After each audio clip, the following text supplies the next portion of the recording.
বন্ধুরা দেখুন, খাজুর গাছ কাটছে, ওই গাছই আসছে, ওই যে গাছে দেখেন, ওই যে গাছ কাটছে।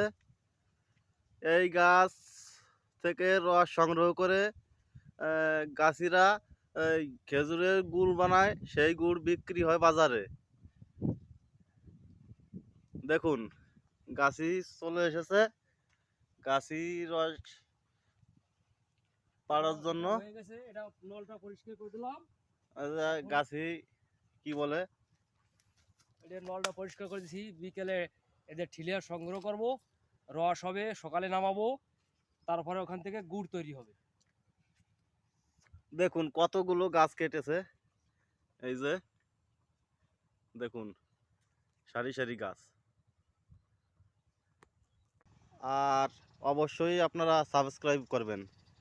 ধন্যবাদ।